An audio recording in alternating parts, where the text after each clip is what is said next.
Bonjour, j'espère que vous allez bien et que tout se passe pour le mieux. Dans l'épisode précédent, nous avons vu les 7 facettes qui nous servent de baromètre pour s'épanouir pleinement. Nous avons compris que trouver un équilibre et développer ses facultés dans chacune de ces facettes en est la clé.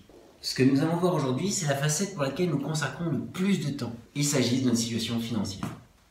Pour beaucoup d'entre nous, l'argent est tabou, ce qui implique qu'on a peu de connaissances sur la façon d'atteindre la liberté financière. Or, nous avons un potentiel extraordinaire. Nous savons que nous n'utilisons qu'une toute petite partie de ce potentiel. La question c'est, qu'est-ce qui nous bride? Qu'est-ce qui nous empêche d'atteindre la liberté financière? Qu'est-ce qui nous empêche d'exploiter ce potentiel? Alors nous allons voir pourquoi nous sommes bridés, les 3 étapes de la liberté financière, et enfin les 3 méthodes qui sont accessibles à tout le monde pour pouvoir concrétiser ces projets. A tout de suite!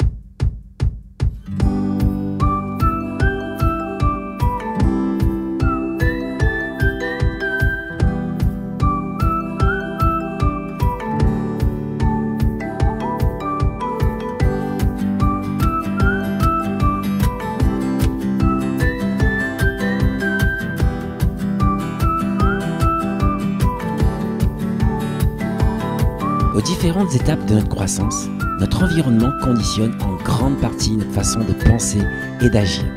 Ce que nous avons vu et entendu de façon répétitive, ainsi que certaines situations que nous avons vécues, vont s'incruster dans notre inconscient et devenir malgré nous des automatismes. Nous avons de belles et de merveilleuses expériences, et nous avons celles un peu moins drôles à vivre qui ont aussi influencé nos comportements. Ainsi, arrivé à l'âge adulte, il est courant de se sentir limité, de manquer de confiance en soi. Alors que notre tête est remplie de rêves et de projets à concrétiser, nous nous lançons dans la vie et faisons tout ce qui est possible pour les atteindre. Mais il est aussi courant de faire de gros efforts et de fournir beaucoup d'énergie pour finalement, souvent, peu de résultats. Et nous en sommes déçus et même parfois découragés. Pourtant, la raison de nos blocages est psychologique. Il y a un grain de sable dans l'engrenage. Ce qu'il faut savoir, c'est que depuis des générations et des générations, certaines croyances sont transmises et nourrissent ce que l'on appelle l'inconscient collectif. Certaines de ces croyances sont bonnes et saines, et d'autres sont limitantes, que l'on nomme les paradigmes. Concernant l'argent, ça a donné naissance à 5 grands mythes qui nous empêchent de concrétiser nos projets financiers. Le premier, c'est que l'argent pervertit. Si vous donnez de l'argent à Mère Teresa, elle le partagera. L'argent est un amplificateur de notre vraie nature. La question est, quelle est votre vraie nature? Deuxièmement, les riches sont malhonnêtes. Vous avez jamais vu un pauvre malhonnête? Bien sûr. Et vous savez pourquoi? C'est parce qu'il y a autant de malhonnêtes chez les pauvres que chez les riches. Troisièmement, l'argent n'est pas important. Combien de fois ça vous est arrivé de vous disputer à cause de l'argent? Combien de conflits? Combien de fois vous avez eu du mal à finir le mois? Combien de fois vous avez dû décevoir votre famille en reportant un projet par manque de moyens? C'est pas important pour vous ça? Pour votre santé, pour se loger, pour se nourrir, l'argent est important. Quatrièmement, il faut travailler dur pour gagner de l'argent. Combien de gens à cause de cette croyance bousillent leur santé et ne voient pas leur famille, passent à côté de leur vie et sont remplis de regrets? Alors que certains placent de l'argent de manière stratégique, certains s'amusent pour gagner leur vie et certains font ce qui leur plaise. Cinquièmement, il faut de l'argent pour faire de l'argent. Du temps et de l'énergie mixés avec de bonnes idées rapportent de l'argent. D'ailleurs, 83% des nouveaux millionnaires sont partis de rien et n'étaient pas diplômés. Ces mythes conditionnent chacun de nos actes, nous influencent dans nos choix, dans nos décisions, influencent notre état d'esprit par rapport à l'argent, alors qu'en quelques secondes, on peut prouver leur absurdité. Et une petite dernière, l'argent ne fait pas le bonheur. Coluche disait, c'est pour ça qu'on veut tous être pauvres.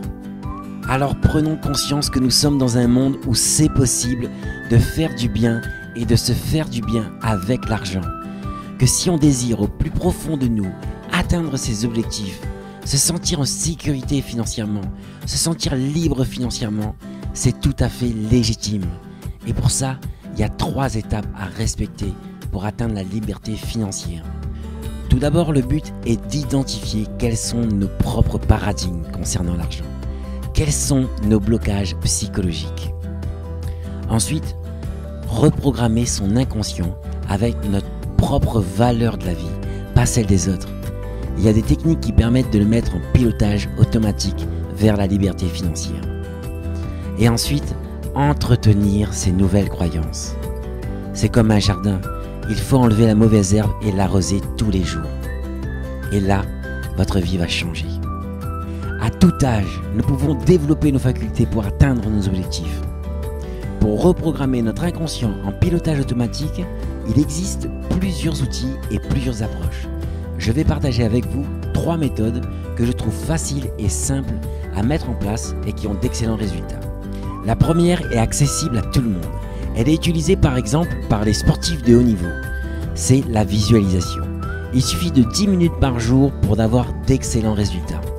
En visualisant, vous pouvez aussi utiliser l'état d'auto-hypnose, la PNL ou encore la méditation pour entrer dans un état de conscience augmentée et booster vos sensations ainsi que vos résultats.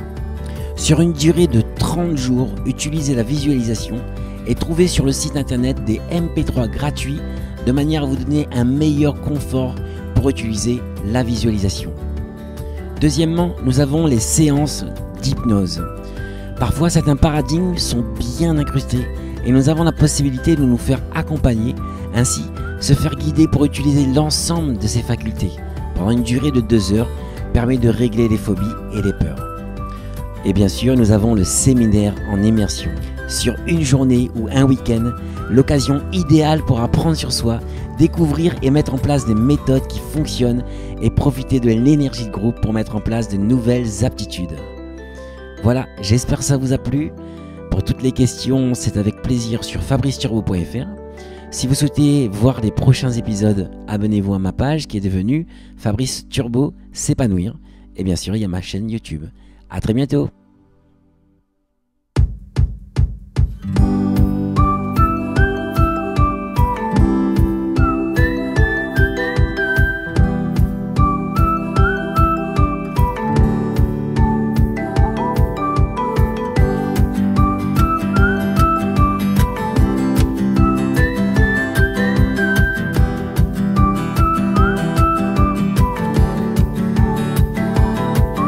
FabriceTurbo.fr, se comprendre, se développer, s'accomplir.